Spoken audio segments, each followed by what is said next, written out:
And let's move into the business and branding segment. I'm excited about this. And actually, you were the inspiration for this in your personal branding bite that you've been doing and getting to know you about personal branding and telling stories. And we had a conversation. I don't know what got me thinking about this, but I said to myself, I've created this manifesto. It's my principles. It's what I stand for. And I've used this manifesto when people are wanting to know me, get to know me, want to know what I stand for, want to know who I am. Like, hey, here's what it is. I thought we could take today and perhaps even some time into next week to go through the manifesto, what it is, but more importantly, Christina, why I created it and why I published it. What do you think about doing that? Sound like a plan? I love it. If you haven't been under a rock, that recently Mr. Beast also has a manifesto of what it takes to work for his company, which was released publicly without his consent. It was intended to be a bit of a malicious act, but it actually turned out to be something that highlighted Jimmy in a very interesting way because it showed people the thoughtfulness and the intent with which he applies to his business. And I think that's exactly the purpose of a manifesto. It's not always to have it publicly shown, although I think there's value in that, but it is more so to say, for you to take a minute and say, what do I care about? What are the things that are important to me and how I run and operate my business? What does my team need to know? And then we actually all have that as a guiding principle to which we're building towards. And I thought this would be effective for you and I in many ways because we've now been working together for 60, 70 days. And I've published this. This is what I believe in and I stand for. Very long time. Yeah. But as we go through it, I want you to have the courage and say, yeah, Keith is living this way or Keith is not doing this. Because if as I'm reading this out and you're like, well, fuck, you're saying this, but you're not acting this way, that doesn't add up. So when I look at this, it makes me proud because as a colleague and as a collaborator, I'm pretty confident that as we look through this, you're going to go, yeah. And that makes me feel really good as a leader. And then if not, it gives me some guidance for you to say, no, you're not really acting this way. Oh, right, I can get better at that. But at least I've drawn a line in the sand to say, hey, this is what I stand for. These are my values. And you can hold me accountable to those values. So let's start. Let's begin with number one. And just for Business Athlete Nation to know, Christina, I created this when I was working at ICUC. And I published it in my final years at ICUC. I said to everybody working there, here's who I am. Here's what I stand for. And I've used it to this day when somebody knocks on my door and says, hey, who are you? Or you want to grab a coffee? I'm like, yeah. Do you want to work together? I'm like, yes. And I created a video, Christina's 14-minute video. I said, why don't you watch this? If you can buy into these things that I'm going to share with you, then yeah, we can work together. If you don't, then maybe we'll have some troubles. So let's do it. Number one, number one in the Business Athlete Manifesto, Christina Flynn, put humans and wellness first. Do I live that principle every single day? And as a colleague, do you see that coming from me every single day? Yes, the interesting context to this is when we first started working together, it's easy to say a lot of things, right? And I have worked with people and for their companies where I have heard a lot of shit in the past, where lots of big sales, lots of big promises. And I said to you straight up, this is easy shit to say. I'll be honest, like I'm not going to believe any of this from you until I start seeing it. And you know that. And yes. I have been able to see it. There has been proof in terms of humans. Yes, we are people. I don't believe in your work being your family. That's my own opinion around things. I don't believe that this is a family. That needs to be separate for me. My hope is that I would love to create friendships with the people I work with. My hope is that they care about me and they know about me, but I don't need another family. I've got a great family. Thank you very much. So when we think about putting humans first, yes. And that means it's not always just about human, me to you. It's about human, what does my life look like? And what are the realities I'm working with? And how do we actually build that in to creating something where we're both able to benefit at the end of the day? And I think for sure that you do that. In fact, you razz me in a beautiful way about how I don't necessarily, it's not all about wellness for me right now. And I do have some excuses about how the challenges I have with making my health and moving my body a non-negotiable. So yeah, you call me out and you keep me accountable too. But in a way, I believe that because let me back it up. I believe because I believe in these principles and I live them daily, it gives me the ability to have a fun, humorous, jesting conversation with you. I've built trust. There's love behind my words. We're trying. I know that this is not for everybody. And really, it's about we just want people to see, we want people to see people trying. Right. So for me, with putting humans and wellness first, Christina, it's just, I just think it's really simple. It's so cliche using a page from John Anderson, keeping things simple. But I truly believe that if you as a human being are well and you're taking care of yourself, and I'm working with an adult, somebody who's taken some time to learn and have some emotional intelligence, you're not a child, that you wake up every single day trying to and wanting to be good, not only for yourself, but for everybody around you. So if I can empower that, why wouldn't I? And I think more and more leaders are leaning into this type of philosophy. I don't know if everybody still is, but it's just this unequivocal, unconditional, like, support, right? Like, I don't, Yeah. like, there's just no question. There's a reality here that we're talking about, right? This is your company. You have not taken any significant money from a VC. You are not really accountable to anyone other than yourself, which gives you the freedom to have this manifesto and allow it to be what you want it to be. The reality of taking on VC money or building internally with a corporation is that you lose a lot of the autonomy to be able to establish these principles and make it about human or wellness first. We know that if you're taking on money, your fiduciary responsibility as a board member is to the shareholders and the shareholder price, which means that at the end of the day, everything is going to be stripped away in order to maintain the highest value associated with that, including humanity and wellness. So there is context within which we need to talk about this too, which we don't need to get into today. But there is some freedom in that, which is beautiful. But there's a reality. Humanity and wellness is always going to come at a very different level of the list for a public company or a VC funded company, because that is not their responsibility. I'm glad you raised it, though. It's actually quite timely because of our chat with Pierre Sabat today and an upcoming chat in a couple of weeks with Jay Malone. I think your point is so well taken. And it comes down to, what do you want to create? Is it a quality of life business? Is it a VC-backed business? Is humanity and wellness really important to you? Or is it killing yourself for the fiduciary responsibilities, trying to make all the money? Or can you have it all of the above? I would argue, not argue, I would throw on the table, Christina, that perhaps you can have all of the above. You can have VC-backed money while you still can lean into wellness and humanity first. To me, it goes back to just, again, hitting those goals, hiring the right people, bringing, and as Mr. Boston says, my cake and eat it too. I believe you can. It's not going to be easy, but I believe that you can if you got everybody pulling in that same direction based on that one principle. Can you not? Is it not? Let's go back. Let's stay here, Christina. Is it not like sports? Is it not sports? Is it not the Maple Leafs trying to win the Stanley Cup or the Blue Jays trying to win the World Series? Is it not the same thing? I don't know that reference, so I won't go there, but I will say this. I don't think it's possible to take on VC cash. Okay. And let's say this, let's contextualize this. There's different ways of taking on funding.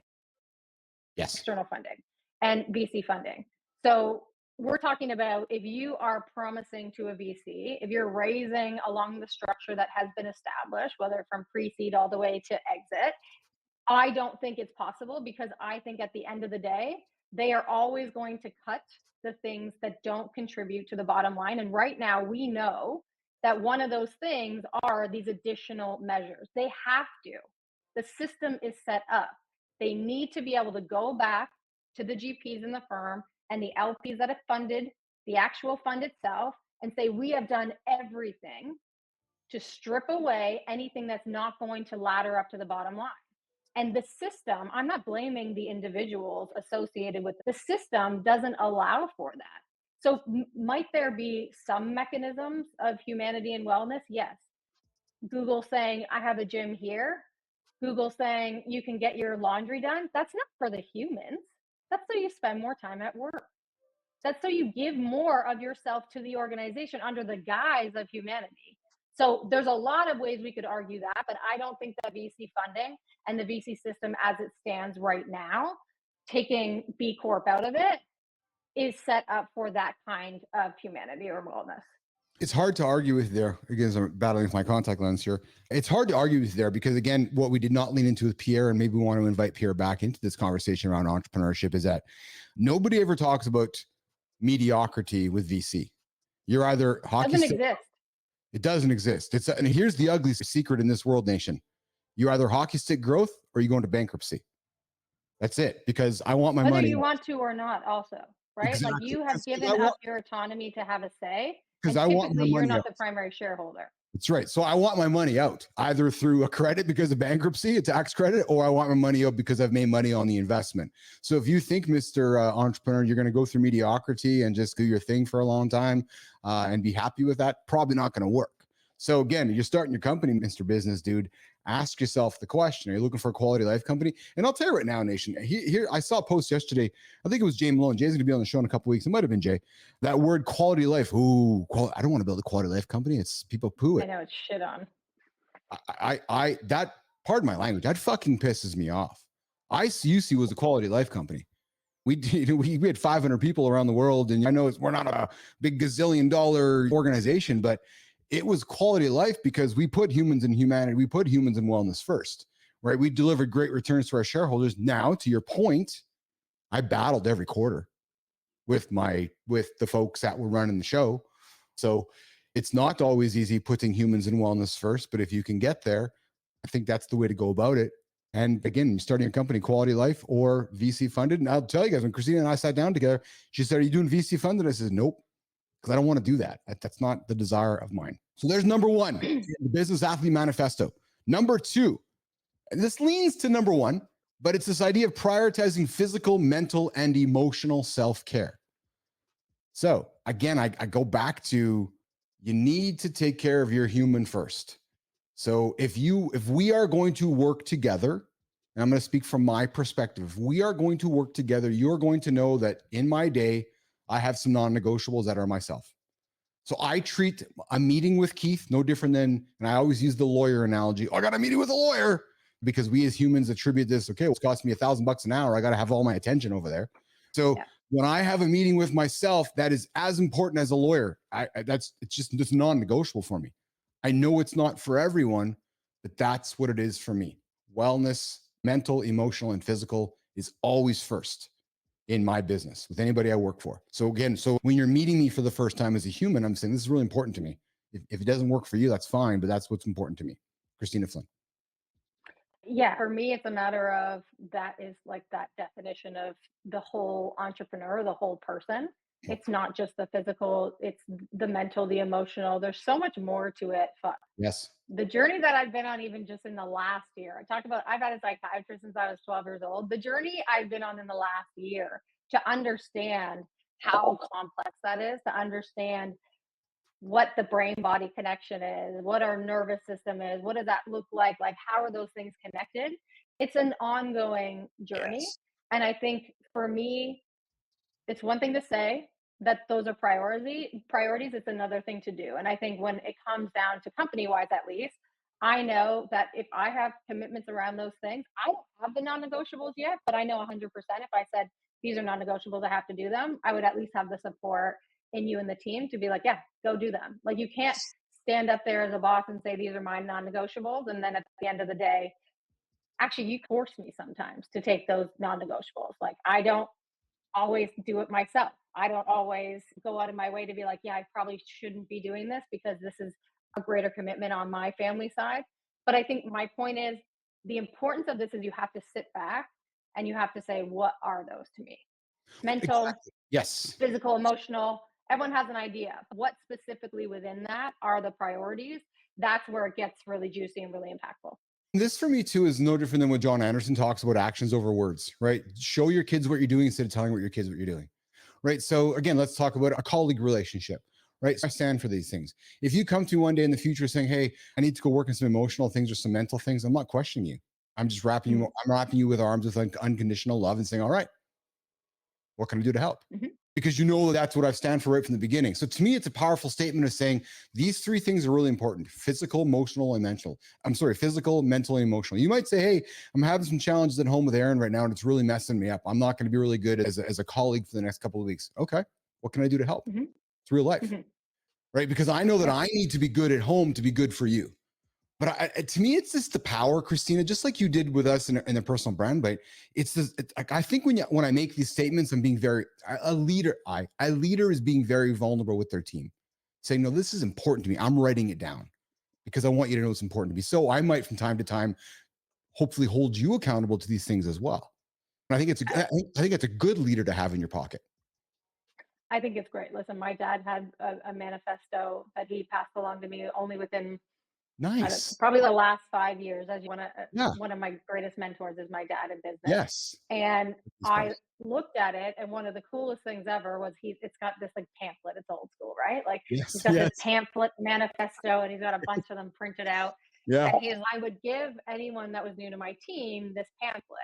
And one of the things that stood out among a number of things that, my dad is a values driven, integrity driven guy. So there wasn't a lot of things on there that surprised me. But he talked about the fact that if you are not living up to the commitments that we make to each other, I will call you out. Likewise, yes. If I am not living up to this manifesto, you have permission at any point in time to call me out. And I think what that does is that establishes that peer-to-peer relationship in the sense to say, this is my commitment to you. It's one thing to say, it's another thing to write it down. It's another thing to put it out there publicly or give it to people and say, hold me accountable to this. And then he said, like, when people would call him out, he couldn't be upset at that because he's given them permission to do so. And if he's going to do that with them, then he needs to be able to expect it back. So I think it's a really important exercise. I've never actually done it myself, but it's one of my greatest gifts from my dad that I'm always holding on to, just be like, okay, this is something I need to be thinking about. I'm very values driven. I haven't gone to the point of manifesto yet and writing it down. Yeah. And I think these things can shift and change over time. But I just, it's critical. It's important. Oh man, I was going to continue to the next one, but I'm going to wrap this one up here with your dad, because I like that. I like that. And if there's one regret I would have, Christina, that I can maybe offer to you, because I got 10 years on you. I created my manifesto too late in life. And I wonder if you asked your dad, he'd say the same thing. Right. Because maybe I didn't have the ability or the maturity. I'm the first person to tell people that I had to spend a lot of time with therapists and psychologists to figure out values and figure out my shit. Right. So maybe I had to wait until my late 40s to write the manifesto. But when I reflect upon it, man, it keeps me consistent. And it's all about the discipline, the consistency, and just showing up every single day. And if I find myself maybe lost, I just pick it up and just give me some good reminders. Listen, let's wrap it up. What a great segment. We'll continue the Business Athlete Manifesto on Monday. We'll get into the next one. We only went through 2 today. I got 10 of them on the list, so we'll go through the rest of them throughout the week. But we're going to leave with Dad's last word. Christina's dad has a manifesto as well. And maybe one day we'll get a chance to see what's your dad's name? Larry. Maybe we'll get a chance. Larry Flynn, not Larry Flynn. what Larry's manifesto has to say as well. But Nation, I got to tell you guys, I want to thank you all for sticking with us today for our 2-hour show, sticking with us all week. I appreciate all the compliments, the comments, the likes, all the shares you guys give us throughout the week and so forth. I invite you, if you're tuning in late right now, hit the like button, subscribe to the show, share the show with people.